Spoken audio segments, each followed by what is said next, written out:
We ready to roll? Okay. Hello, everybody. Welcome. If we could stand for the pledge, please. I pledge allegiance to the flag of the United States of America and to the republic for which it stands, one nation, under God, indivisible, with liberty and justice for all. All right, everybody. Welcome. And Kathy, you can do a roll call, please. You got it. Saban. Bartleson is absent. Duskin is absent. Bergbauer. Here. Galogly. Here. McDonald. Here. Pugh. Present. We have a quorum. All right. I see Pastor Ernest is here to open us up.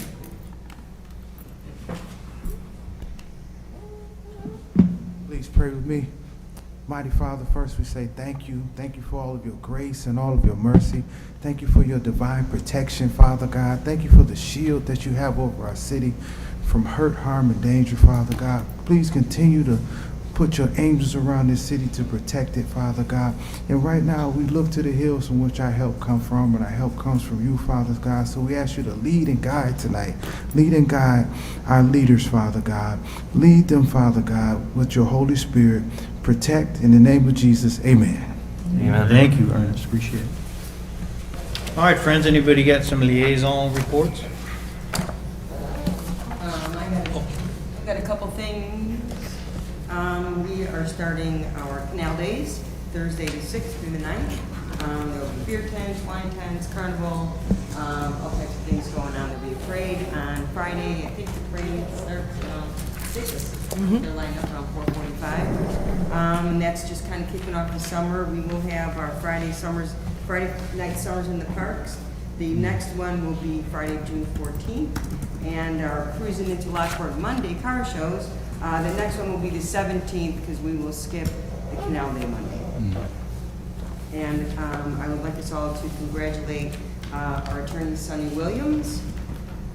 She has recently been sworn in as the 148th president of the Illinois State Bar Association at the celebration May 29th at the installation. And we are fortunate to have her here and look forward to watching her journey as she makes lots of contributions to the judicial system.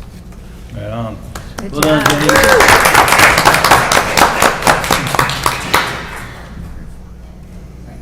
All right, anybody else? I'll take the other one that's up on our screen. Jason Neighbors, our superintendent of wastewater, was chosen to receive the Central States Water Environment Association Collections Award. This award is given to one person per year from each state section in recognition of outstanding contributions in advancing collection system knowledge and direct or indirect improvement in water quality. Along with this award, he has been invited to compete on the Operations Challenge team for the CSWEA. This challenge is held at the yearly WEFTEC conference, and that will be October in New Orleans. Jason had already received approval from Lockport to go, but as part of this award, the CSWEA will be paying for all his costs. He will also be attending 2 additional workshops, training sessions with the other team members in August and September. So congratulations to Jason Neighbors. That's great.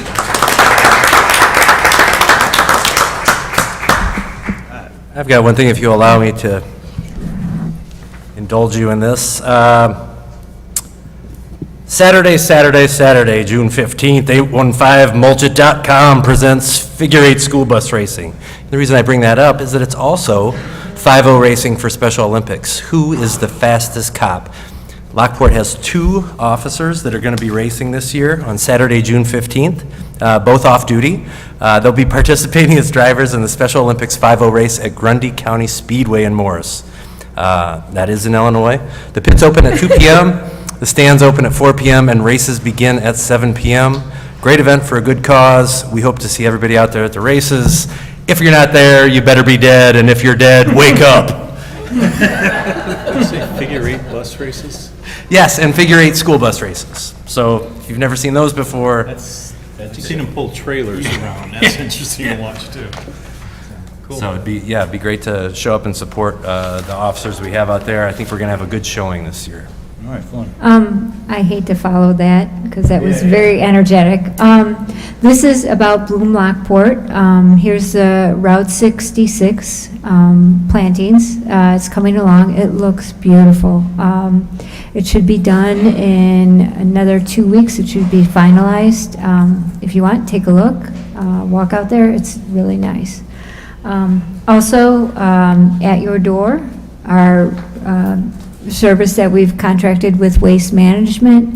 For the month of April, they collected over 2,000 pounds of waste. So that's huge. So thank you to our residents for not putting that stuff in a landfill. It's a hazardous collection. What's the squad car is missing? All right, very good. It looks great, Christine. I drove by it. It looks really good. Thank you for that. Guess we have one slide out of place here, the Old Canal Days information, there it is. Just a couple of housekeeping items, just a reminder, the next meeting will be June 19th, and there won't be a meeting on July 3rd, but the next following meeting will be July 17th. I'm pleased to report that we did gather with Councilman Pugh, and Darren wasn't there, and staff, and Sonny and myself, and a few others to talk about this hemp product. I'm going to call it a hemp product committee. You know, we're still waiting for the state legislature to come back. There was a Senate bill that was approved. There was a House debate.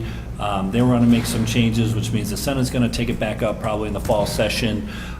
So we want to try to avoid kind of doing anything about the non-regulated psycho substances at this time, but we are recommending the 50% threshold on the sales of tobacco. So we'll present something in July or something to bring it back to the council, but it was a good debate amongst staff and elected officials, and we'll have a couple of recommendations for you in the future. All right, thanks, Ben. All right, friends, is that everything? So I have something I want to bring up. So FLW has a, I saw that slide, Lance, you want to talk about it now? Oh, you want to go back? Well, it came up, so I thought we could address it if you want. Sure. So this is at the corner, you guys all know where Target and Kohl's is in Lamont. So this is an unincorporated parcel that's in Lamont's boundary. Lamont's master plan calls for it to be more commercial, and they would like to stick to that, so they are going to be contesting this truck sales facility. And I just wanted to put it before you guys. I have no problem supporting them contesting it. I know that, you know, we've been pretty consistent in holding the line against new trucking businesses simply because it's like I've always said to the county, we're like, hey, until you guys are ready to build a east-west bridge or do something that's going to support this, this just ends up biting us as people go back and forth over the high bridge. So I just want to bring it forth because they're looking for an official letter from council in order to. Yeah, so we request the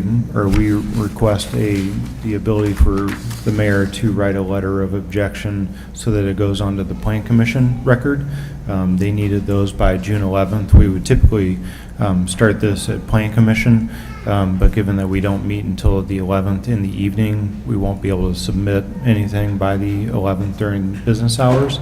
So we'd like to have the mayor be able to write a letter, and of course I'll write that and then attach his signature to it. And after review, the follow-on to that, though, is in 2 weeks we'll have a resolution on the agenda for your review, because the county, if you are going to officially object to something, the county requests that the city council pass a resolution. I've got text for that. Homer Glen, Lamont, and us would be the objectors to this. Romeoville doesn't really have a role because it's not within their planning boundary. So all three communities are supportive of the contestant to the facility and to the project.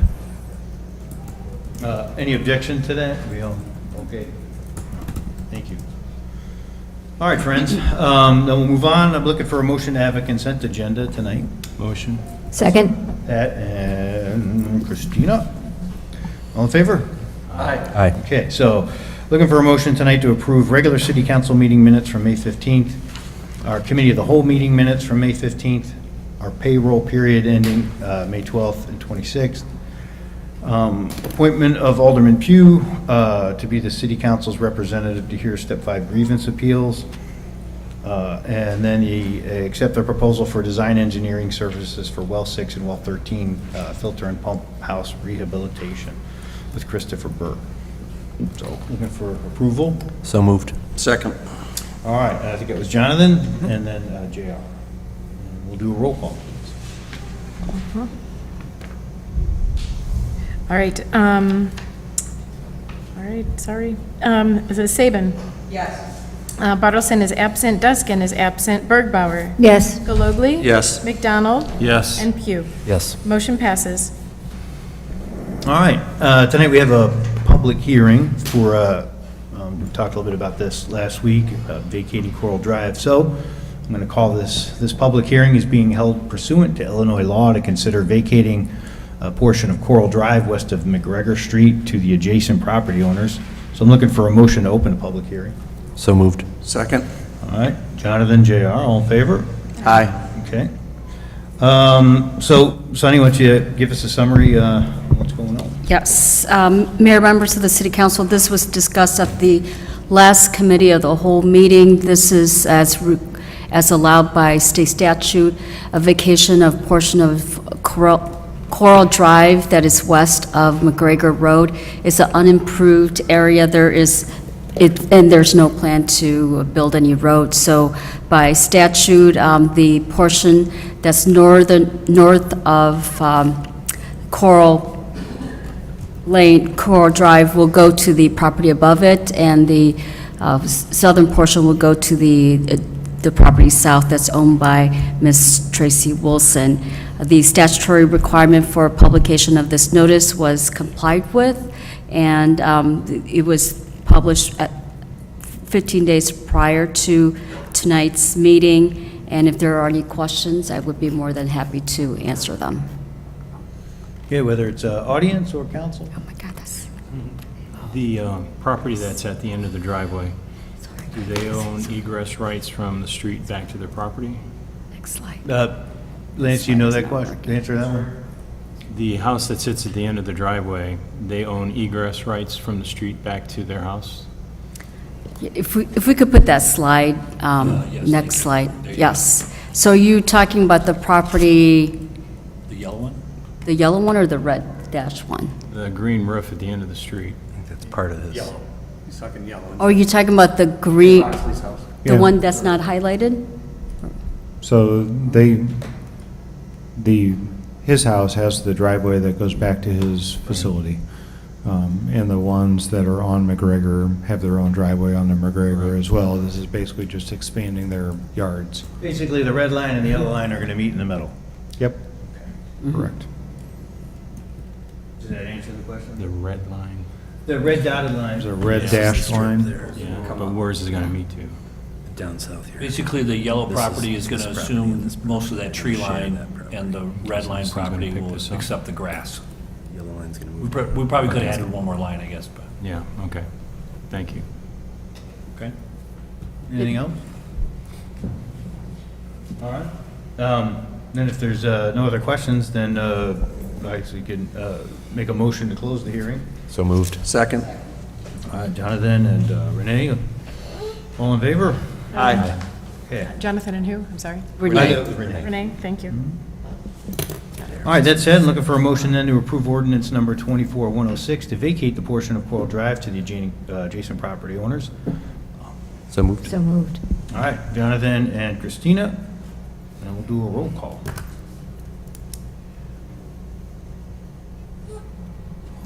Okay, Saban. Yes. Bartleson is absent, Deskin is absent, Bergbauer. Yes. Galogly. Yes. McDonald. Yes. And Pugh. Yes. And the mayor votes. And Mayor. And yes. Okay, motion passes. All right. Next on the agenda, we're looking to approve Resolution 24069, which is appointing Susan King to the vacancy of Patrick Sheehan. I'm sure you guys have all seen a resume. We passed it out, and Yeah, some of you had a chance to talk to her. Great person, looking forward to having her on the council, so, and finishing out Pat's term. So, looking for a motion. Second. All right, Renee and JR. Any questions, concerns, thoughts? Okay, and we'll do a roll call, please. You got it. Saban. Yes. Bartleson is absent. Deskin is absent. Bergbauer. Yes. Galogly. Yes. McDonald. Yes. Pugh. Yes. Motion passes. All right. We'll do a swearing in the beginning of the next meeting. And then we'll issue you your hair shirt that you have to wear for 1 year. Okay. And ball cap. Yep. All right. Next, we're looking for a motion to approve bills through May 28th. Second. Renee and Christina, any questions, concerns?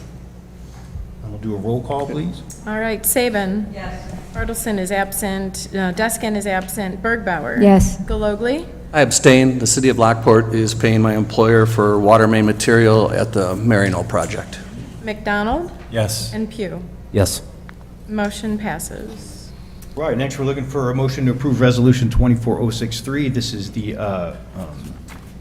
wholesale wastewater treatment services agreement between Lockport and Illinois American for sewer. Motion. Second. All right, we got I'm sorry. Pat and JR. Thank you. Any questions? We just updated it, and we're getting a corrected proper rate and surcharges, so we're happy. All right, then we'll do a roll call, please. Saban. Yes. Bartleson is absent. Deskin is absent. Bergbauer. Yes. Galogly. Yes. McDonald. Yes. And Pugh. Yes. Motion passes. Okay, next we're looking for approval of Resolution 24070, which is the lobbying services between Chris Nybo and City of Lockport with MWRD at the Chevron property. I'll make that motion. Second. JR, Pat, questions, thoughts, concerns? Yes, Mayor, this one is in regards to the MDRD and the Chevron property. We've been working with MDRD, is quite the organization, trying to get everything done.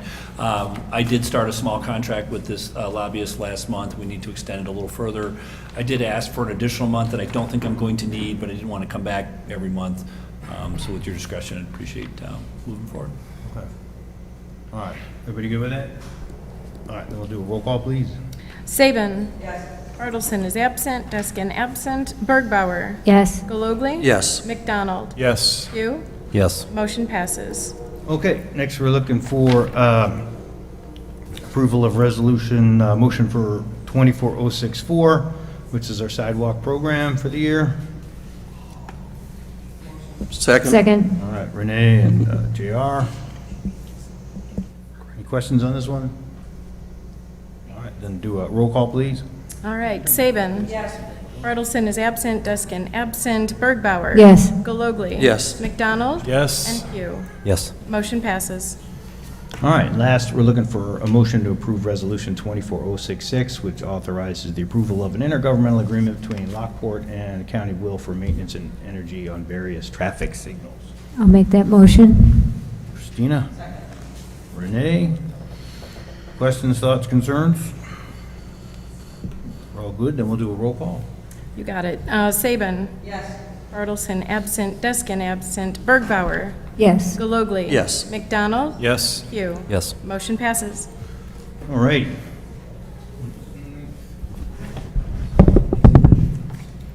And if nothing else, we'll do do a motion to adjourn. Motion. All right, Pat, Renee, all in favor? Aye. Okay. Let's jump on over to Committee of the Whole. Whenever you're ready, Okay. Kathy, just do a roll call, please.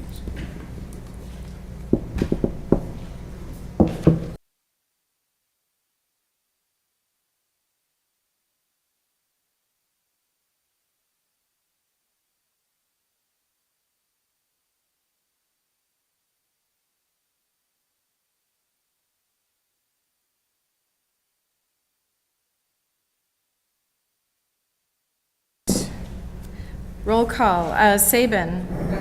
Bartleson is absent. Deskin is absent. Bergbauer. Present. Galogly. Here. McDonald. Here. And Pugh. Here. We have a quorum. All right. Why don't we start by swearing Susan King in? Woo! All right.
You.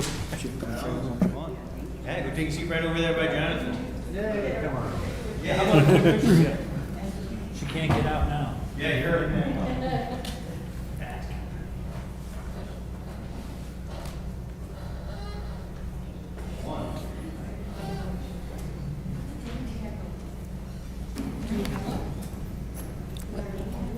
Not yet. Not yet. Could have risked the 3. Sorry that you guys sit next to Jonathan. I know, I already apologized to her about that. It's what drove Pat to, Yeah. take the Senate seat. Yeah.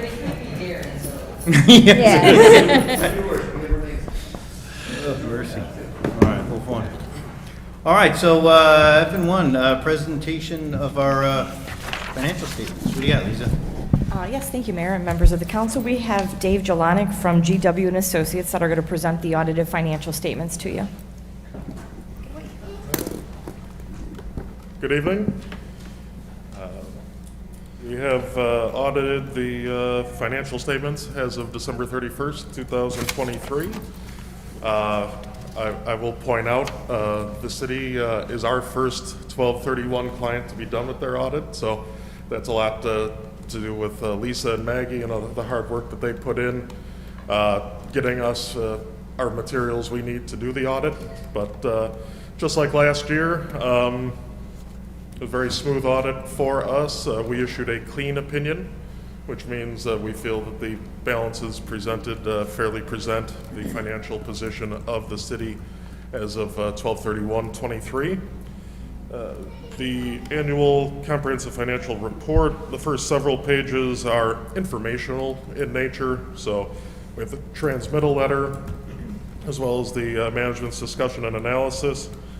And as we get to the financial section, page 1 is our audit opinion. That's where we issue the clean opinion, the unmodified opinion on the financial statements. The management's discussion and analysis follows that, and then we get to the financial statements, which are on page 4 after the MD&A. And as you can see, the governmental activities, so that's all governmental funds, with the exception of your water fund, rolling up with long-term items such as capital assets and bond liabilities and pension liabilities and so forth. And at the bottom of page 5, you can see the governmental activities, the net position, so the equity assets minus liabilities is $147.8 million. A lot of that is due to capital assets built over the years. That less related debt is about $130 million of that number, but still a very robust $17 million when you back out the capital assets. Similarly, in the business type activities, so your water fund, about $80.6 million is capital assets, less any related debt, and then $13 million of unrestricted net position there. When we get to the next page, page 6, that's the statement of activities. And as you can see, the governmental activities had, excuse me, a change in net position, so revenues exceeding expenses of $4.3 million. A business type was $2.7 million revenues exceeding expenses. Starting on page 7 is the governmental funds. That's where each governmental fund, the general fund, capital projects, bond sinking, motor fuel, and TIF are all presented separately. And the general fund has about $14.4 million in fund balance at the end of the year, and capital projects is at $9.4 million. So again, very robust fund balance, just like last year. Page 8 is just a reconciliation between the fund level statements. So those, again, are not going to show items such as capital assets and your long-term liabilities like the front statements. So this is just a crosswalk between the governmental funds and the government-wide funds. And then page 9 is the income statement. And at year end, the general fund added $2.2 million to fund balance. Capital projects added $611,000, and then all other funds combined added $1.3 million to fund balance. Then after that is just presentation of the water and sewer fund. That is pretty much reported the same as it was in the beginning with the business type activities, as there is no difference like there is between governmental funds and the government-wide governmental activities presentation. And then after that is the pension trust fund. And again, the pension has $34.8 million in it to fund the police pension. But then after that is just the footnotes of the financial statements, as I like to say. If you're an insomniac, start reading from there. By about page 3 of the notes, that should do the trick. But another smooth year for us doing the audit, and very happy to get the audit out of the way for the city, and so you can focus. I know Lisa's very excited because I get a lot of emails that last week, when's the audit coming, when's the audit coming? So I know she's probably the happiest person in the room that the audit's done. So with that, if there are any questions, if not, thank you again for letting us serve the community. All right, thank you very much. You guys have any questions? All right, always nice to get through the audit, yes. So, all right, well, thank you much. Appreciate your time. Thank you, appreciate it. Yep, nice job. You can now All right, go Lisa, to- what else you got? Budget calendar? Yes, I have the budget calendar, so just quickly want to run through what the calendar looks like for this year. Budget will be distributed to all the department heads on August 12th. They will be returned back to finance by September 16th. In September and October, we'll be meeting with all the department heads, and then with each of you 2 by 2, as we have in the past, to go over the details. And then we will present to the public on November 6th, with a public hearing on November 20th, and then we'll be seeking approval on December 4th. So audit just finished, and here we go, budget time. Right? I can't believe you do that in the same meeting. It's not right. So it's information only, just. Yeah. All right, very good. Thank you, Lisa. All right, so moving along, CA1, city flag adoption request by Zachary. So, Yes. Zachary, why don't you come on up to the podium, friend?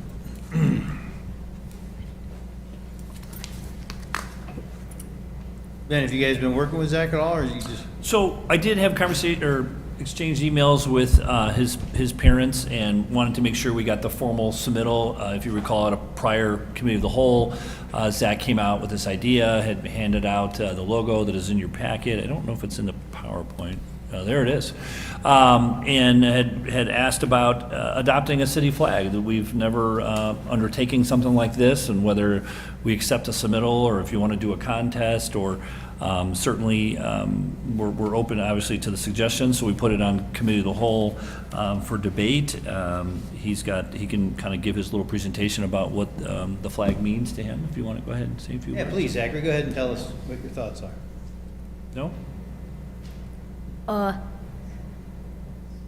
The green represents the open prairies of native Illinois and the land that the modern city sits upon today. The middle blue stripe represents the I&M Canal, an integral part of Lockport's history. And The top blue stripe represents the open skies over the native prairies of Illinois and the endless possibilities that we as Lockport have in the future. All right, I like the pitch. Hey, you guys have any, I know council members have seen this a little bit, any thoughts about what's being presented and the idea of having a flag for our city? I really like the idea, and I hate to be the bad person, but I was wondering if you could put some kind of image in front of that, like, I don't know what, but something on top of that. Were you thinking like the city's logo, or what? were you Yeah, thinking? that's what I was thinking, the logo on top of that. Just add a little bit more dynamic. All right. Any other thoughts on it? I believe this was a wonderful start. I like your concept, I like your ideas. I'm somewhere with Christina. I do believe it needs more. I don't know if it's the city logo that we currently have on top of it. I'm also not against the idea of not accepting the first and only, our only acceptable one. I mean, and opening it up to a contest where maybe, if this is where Lockport wants to go and actually have a permanent flag, I think it should be opened up to maybe other people to participate if that's what we would like to do. I think as a council we have to decide more. Do we want the idea of having a city flag? Do we currently have a city flag? I thought Darren had made a comment about that we did. We utilize the city logo either on white or on gray. We use it for marketing. I don't know if we actually have a flag laying around anywhere. We put those on table skirts and things, so it looks flag-like, but we don't have an official flag. I mean, our banner is our logo on any representation. Well, I think that's where we need to start. We need to start if we want a city flag as a representative to represent our city, and then open it up to possible this flag or other submittals. So I think I don't know how we would go about to determine if we want to have a flag in the first place. All right. Any other thoughts? Do you, I mean, how does the council feel in general about JR's? Do we want a flag? Are we okay with having a city flag beyond just our logo? I like it. I like the concept. I haven't put a logo on it to take away from the genuality of your thoughts. If this does get opened up to a contest, I'd like to have an aspiring vexillologist on the committee that decides what the flag is. So my thought is that, Zachary, would you help if we are able to do a contest? Would you be willing to help council? There might be other folks in the community that get invited to that, but maybe none of us decide, but maybe you're the first of that group that decides what that flag would be and provides feedback. I think, yeah, all right. So any other thoughts? Yeah, the only thing that, I think when you look at the flag, your description of the bands represent what you believe they represent. But I think from the standpoint of the general public, without having that additional conversation as to what those stripes are, they're going to look at it and go, what are they? So maybe in each of the bands, you bring some of the characteristics of that band into it. Like the prairies, showing grasslands and stuff, and maybe the skyline showing the natural wildlife that populates the air above, and then, the water structure being, what the canal was built on in terms of, barges and stuff like that. I think having those things in the flag, people will be able to look at it and go, oh yeah, that makes a lot more sense. So just some ideas. Any other thoughts? Well, I would say, being my regular job as a graphic designer, I actually like the simplicity. I do. And I think good flags are simple. Having a logo, I think, certainly puts the city stamp on it, 100%, so that we can't use those same dialogue for, Shanahan or another canal town, right? Now it's our town. But I would say, and I know this might be discouraging at first, but I don't want you to be discouraged, is that having a committee to explore this, that I would like you to lead it. Might be the right way to go. And I'll say this, so I'll give you an example, and this is why I don't want you to be discouraged, because this is kind of the way government works. We were looking at renaming the sanitary shipping canal, because I think it's a horrible name. And it was great in 1890 when Chicago was trying to pitch it to say, hey, we're going to get rid of all that sewage out of Chicago. That's why we need the funding for it. And they called it the sanitary shipping canal. Well, now it just sounds gross. And Chicago doesn't float their poop down there anymore. They process it on, at the end of the river down there. And so I brought that up, and Congressman Foster's like, I like it. And I figured, he's like, oh, let's get some people together. I figured the first meeting we had, we're all just going to throw some names out there and pick one. But it didn't work out that way. Apparently, it was a really big deal. To rename a body of water like that, there was all kind of crazy things that I had no idea how to go into it. It had to have Native American representation. It had to have all these state agencies involved, and it's become this year-long process. And I'm not saying this should be a year-long process, because this is for us to decide, and we don't have to bring in state agencies or any of these things. But I just want you to understand that none of these things do take time, and while it can seem cumbersome, it's good because it ultimately is about getting community buy-in as a whole. And I'm really impressed that you took the initiative on this, Zachary, and if you're willing, I'd like you to take this as, and do a committee, and we can help you with that. I mean, Ben will help you how that could work, and we can do a little call out, bring some people together, and then you can lead it, and over the course of a couple meetings, that committee can come back and make their presentation to the council. And I think that would be good. I would like to see you go through that process, if you don't. Thank you. All right. Are we good with that approach, council? I think it's smart. Okay. All right, well done, I appreciate it. And you know what, in the end, we may end up with exactly the way you showed it, but at least we'll have that community buy-in, all right? All right, friends, so let's keep in touch, and then me and Ben will help you with that committee setup. All right, my friend, thank you very much. Okay. All righty, very good. All right, CA2, intergovernmental agreement, Fort Romeo and the Forest Preserve for Canal Path. Yes, thank you, Mayor. If you recall, this was on a council agenda back in 2021, I think, and we had partnered with everybody in this in regards to the Will County Forest Preserve, the Village of Romeo, and the City of Lockport for design, and we shared the costs. And at the time, we said, yes, we would partner if there was ever a grant available that we could all share in the cost to actually do these improvements. Well, Citgo has been very generous and has offered to pay about $450,000 towards about a $700,000 improvement. That would leave about $144,000 between the city of Lockport and also for the village of Romeoville. We do have funds available in an encumbered account in regards from the radio tower sale.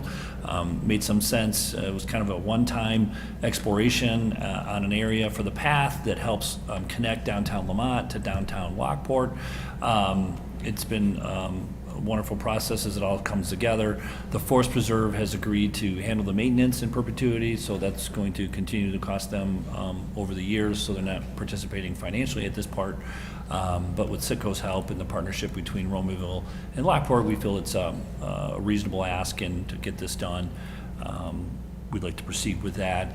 If you would want to use different funds or something, we could certainly make another recommendation, but wanted to get this before you and get your feedback in regards to finalizing this project.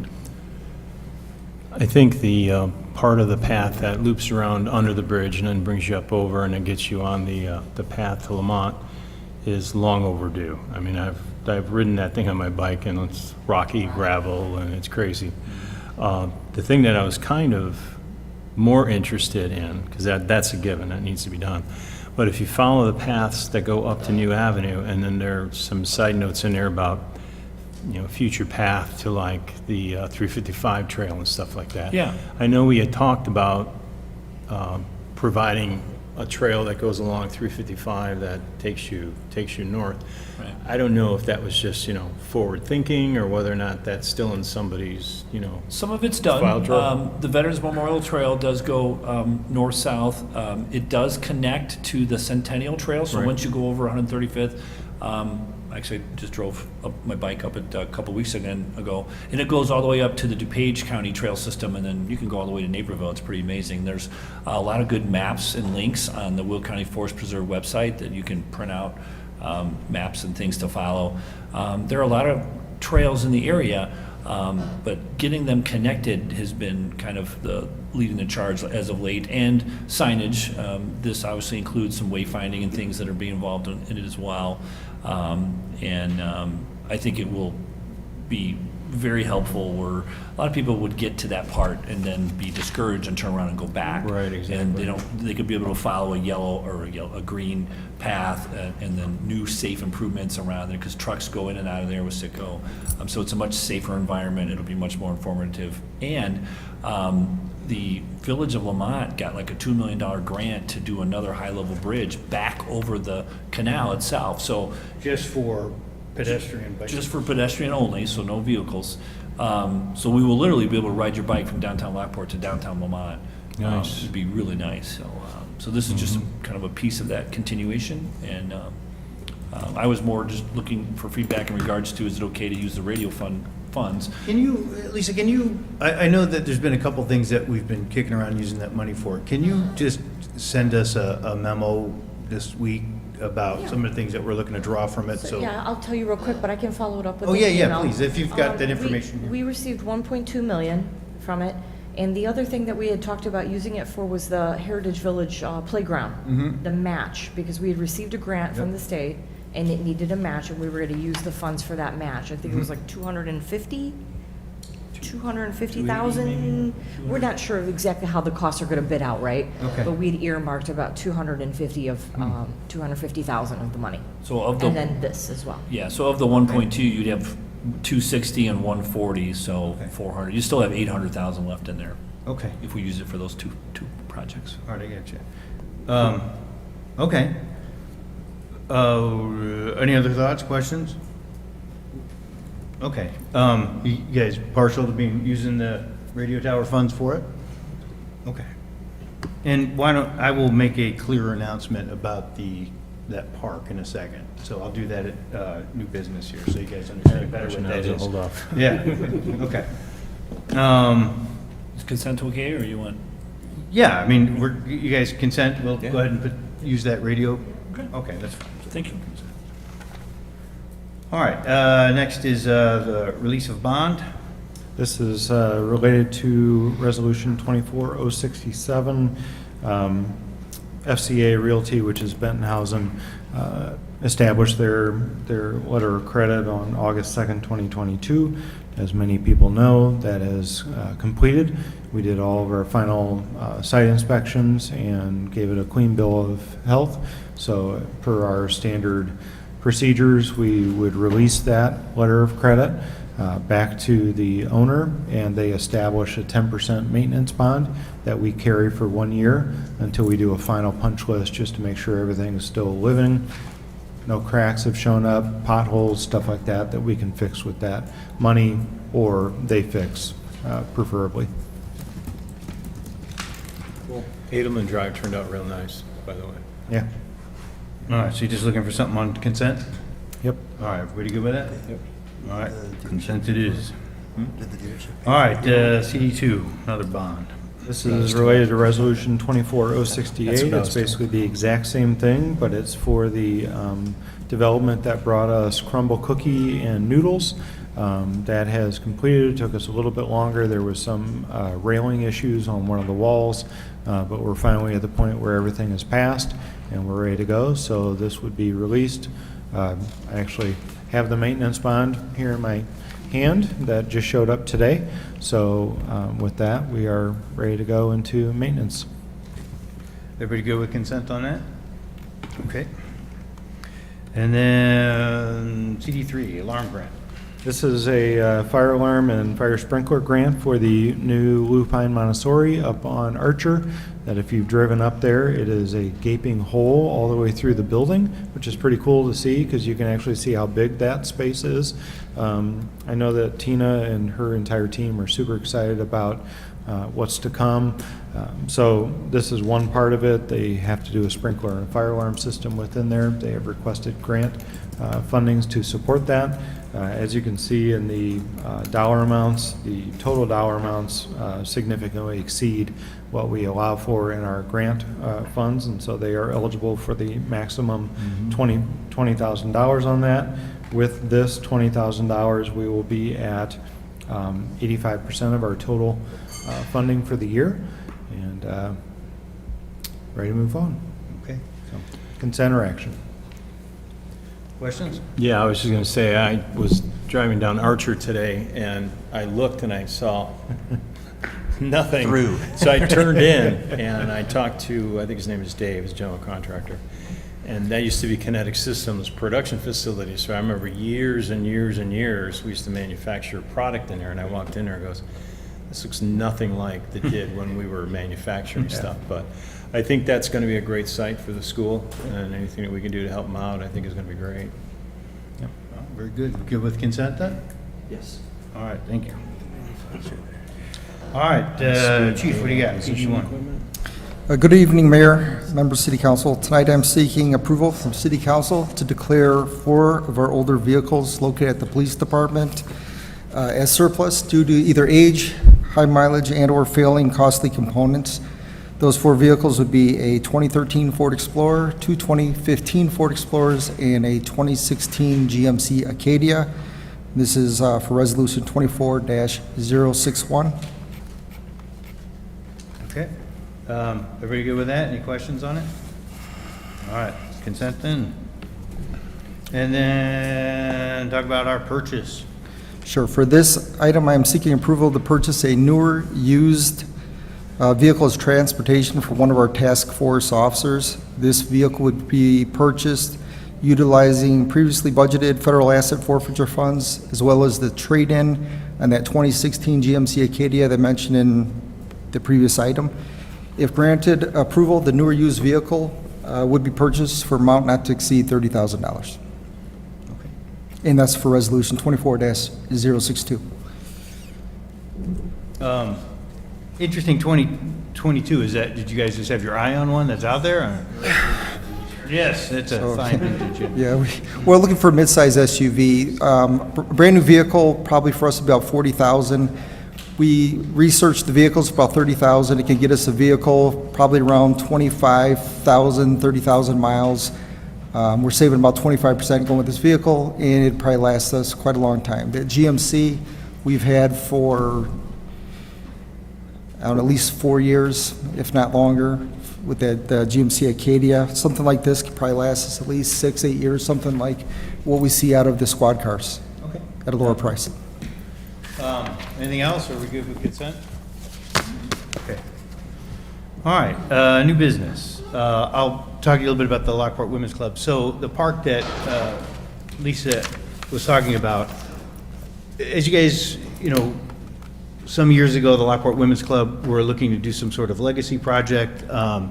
We had talked about doing a kind of like a park that was based off of the old boatyard, right there along the I&M Canal, kind of between the Heritage Village and the public landing building. It used to actually be a shipyard. They would build, canal boats there. It was a bustling place one time. Right now, the only thing left is a rock that says old boatyard. So some money was put up and to do some initial designs and a while back, and then they started doing Spooky Night Out has been the fundraiser mechanism for the number of years to raise that money. They raised, and they have in a fund $40,000 that they've raised so far. We had submitted for a grant a while back. That was a matching grant. The design came out to be, was it like $695 or something, Lance? Total? Yeah, all total, the playground itself is $600,000, but we also included reconstruction of the last building for Heritage Village. There is one still left in the containers that hadn't been built as a part of the original construction, so we included that as a part of this grant too, just to make it one cohesive spot. All right. And so the grant was awarded. So we told them we'd use their 40, we'd make up the other part to do the half match and some in-kind services. So that's what we were looking at using this radio tower fund for. So that's what that project is, she was alluding to. So I'm very excited for the Women's Club. They worked really hard and really wanted to see this happen. So I think that's great. Anything else for new business? Construction will probably happen on that summer of 2025, depending on regulatory reviews. We do have to go through the State Historic Preservation Office, so they always bring some excitement to our projects. Go catch. Yeah, there's a fair number, just given that it's ID on our land, and we may need to assume some additional land. We had originally planned it for our property, but when the bike path went through, it kind of angled off some of the areas that we had reserved for the playground. So we'll need to work with DNR. Not that it's a stumbling block, but they would just need to dedicate some additional land to the city ownership. I think it fits into the overall big picture of what we've been trying to do, trying to create like a full recreational canal from the Heritage Village all the way to Lock Number 1. It really just leaves basically 2 industrial buildings left, and that adds kind of to that nice synergy. And then ultimately we had, talked a little bit about putting another footbridge in, like if you do it where the old boatyard is, and a footbridge goes back into where, where we do Old Canal Days, there's a gate that's kind of down the road there. Eventually, the goal is to remove that road, have it go all the way to the grass, and then it just makes a nice circular pattern for Old Canal Days, and so, all good. All right, thank you. So if there's nothing else, I see Colleen is here, and let me commend you on the most well-behaved children I've seen at council in a long time. Did you fill out a card? Did you have a chance to do that? Okay. Yes, she did. Yeah. So please, come on up, and so open floor comments, we keep everybody to 5 minutes, if you can keep it to that, and we'll hear your thoughts, please. Thank you. So I would like to start out by introducing myself. I am Colleen Rapp. My husband and our 4 children recently moved to Lockport this fall of 2023. My kiddos range in age from 8 years to 2 years. The youngest just celebrated her birthday on Monday. We have loved living here so far. I am a stay-at-home mom, and my husband loves the central location of Lockport and the expressways, as he sometimes has to travel far and wide to work at different job locations. We came from Joliet, and we were so excited to move to Lockport when we found our absolute dream home with a large backyard for our children and our animals to make lifelong memories. We are active members of the community. My children attend Taft School, where I often volunteer, and my younger children are attending preschool at the Park District, right over this way. We moved because this area gave us the small town living with the amenities of a larger city. We absolutely adore our neighbors and community, and my children are truly flourishing. So, to get to the point of why I'm here today, we recently decided to add to our busy brood and acquired 4 ducklings. These additions were not added on a whim. My children desperately wanted to add on to our family, and I know that these animals can be wonderful domesticated pets. They are loyal, social animals that can learn tricks and even recognize their own names just like dogs. We have absolutely zero desire to house them for food or egg production. They have already become distinct members of our family. I was planning on bringing photos, but I didn't want to take it that far for you guys to understand how much we love our ducklings. So you can see why I was so disheartened when I was approached by a city official the other day due to a complaint from a local Lockportian, and we were told that we needed to remove the ducks from our house. We were not aware of any rules that did not allow for ducks as pets. I even looked it up, and it only seemed to specify chickens, so I truly thought we were in the clear. I take full responsibility for my lack of understanding. Having said that, I am writing this with the hope of being allowed to keep these animals that have become an integral part of my children's, husband's, and my life. It would be an absolutely devastating blow to myself and my family, especially our young children. If we had to remove the ducklings from our home, we would all be very, very sad.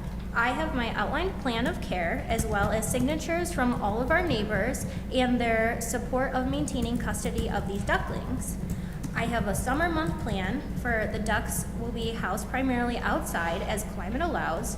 Upon inclement weather, they will be brought into our home. We have already purchased a coop capable of housing them that will also keep them fully contained on our property without causing any disturbance to surroundings.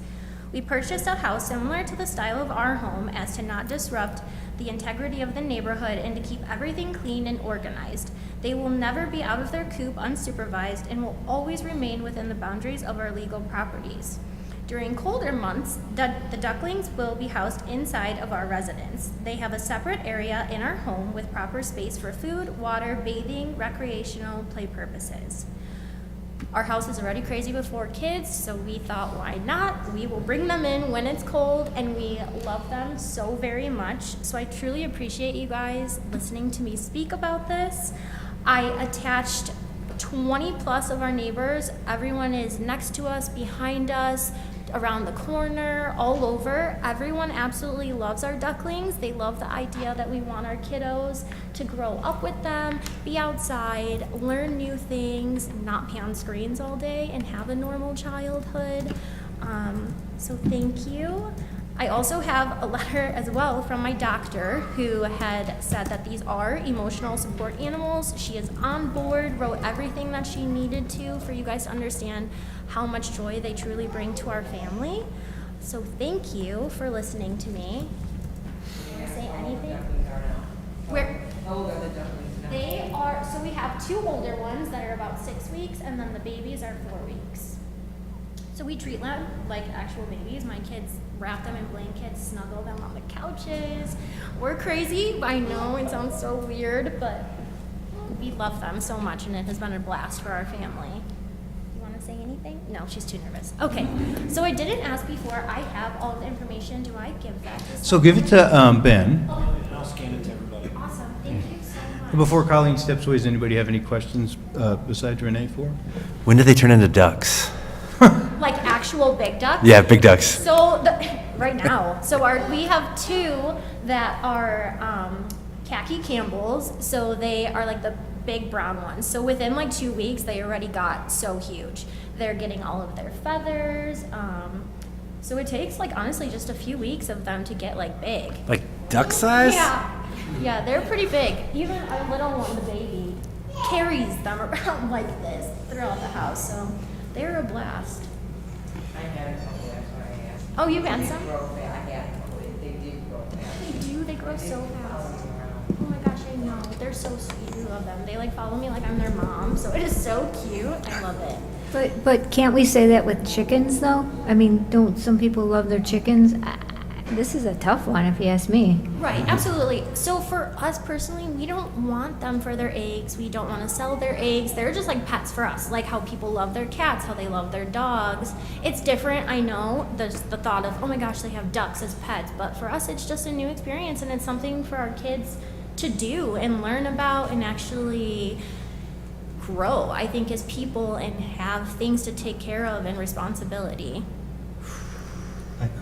My concern is, you said the ducks are 4 weeks old and younger? Or So 6? they're 6 weeks old and 4 weeks old. Okay. My concern is right now they don't make a lot of noise, but like barking dogs, I suspect that the ducks, when they get older and they're running around the backyard chasing each other, it's going to be a lot of quacking going on back there, so. So ours actually don't. We have a golden retriever, and he plays with them perfectly, and they're like already so used to him. They truly do not make any noise. I mean, they quack if they're separated from each other. That's the only time our ducks are actually like loud, if you take one away from the other.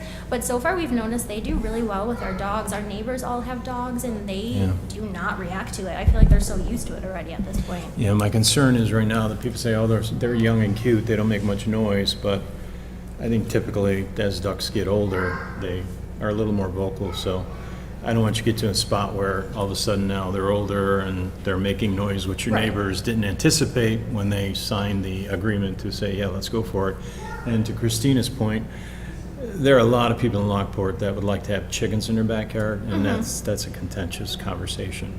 So my concern is when you open the door for one barnyard animal and not the other, that could cause, some strife, if you will. Right. What about pigs? Can that be allowed? Well, I guess. not, the ordinance, I guess that's where, it's not, it sounds like it's a silly question, but it's not. It's like because I think the chicken question has always, been out there, but then, I mean, we're only equating ducks with chickens because we're like, well, they're kind of birds, but if it were chinchillas, it doesn't really matter what it is. So what does our ordinance? So ordinance 90-03 for certain animals that are prohibited, it's livestock and the like are prohibited, and it gives no goats, no chicken, no pigeon, no goose, no turkey, no mule, no horse, no donkey, no sheep, no bovine, no swine, so no pigs, or other such animal or fowl of any kind. So technically, I mean, we could confer with staff, if the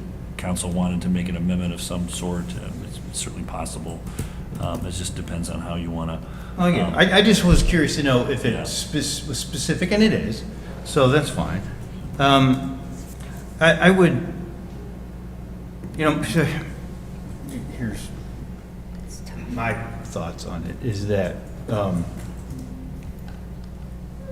the number one job of council, quite frankly, is to help people live peacefully with one another. Everything we do really comes down to that. Because if you were just here all by yourself and nobody was around for 100 miles, you could pretty much do whatever you want. But once we all get condensed, all our ordinances, all our rules are about how do we do this so that we can all live together. Somebody complained. And generally speaking also, we don't send our code enforcement out to go find stuff. It's pretty much complaint-based. My neighbors had chickens for a long time while I was mayor, and I didn't really care. But eventually somebody called on it, and I was like, sorry, man. But so it's really kind of a complaint thing. And I think that opening up, we would have to be willing to open up that for one species.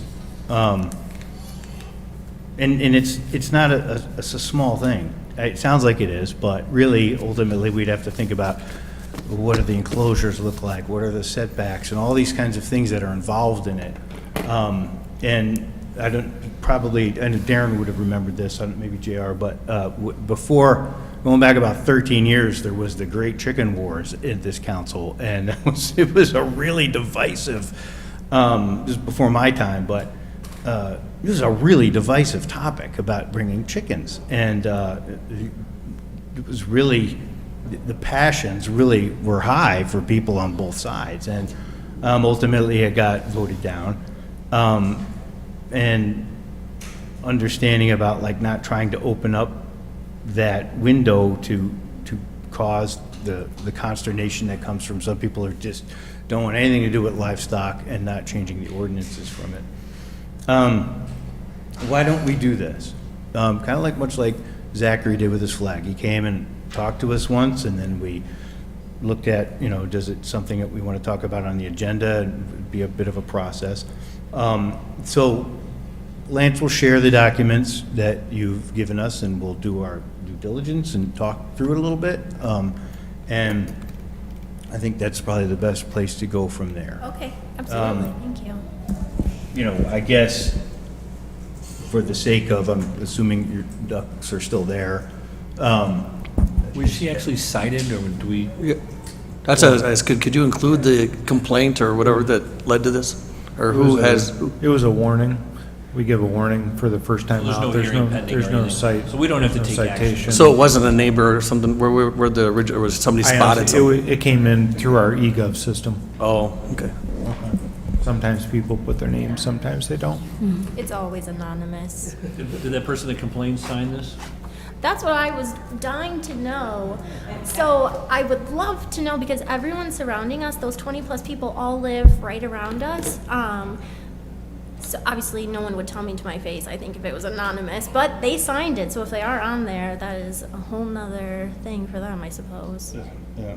Did you include your email or phone on the sign-in sheet? I did. My phone number is on there. Okay, so we'll make sure we can follow. I believe I wrote that. No. on there. I did not. Okay, thank you. All right, Colleen. Well, thank you for coming up. Your children very well behaved. Thank you for They love the being so ducks. well behaved. And yes, the ducks have kept them very calm. Driven by love for the ducks. All right, so we'll pass that information around, and we'll have some conversation amongst ourselves if it's something we want to take on. So, all right. Well, thank you. All right. Anything else? Otherwise, we'll do a motion to adjourn.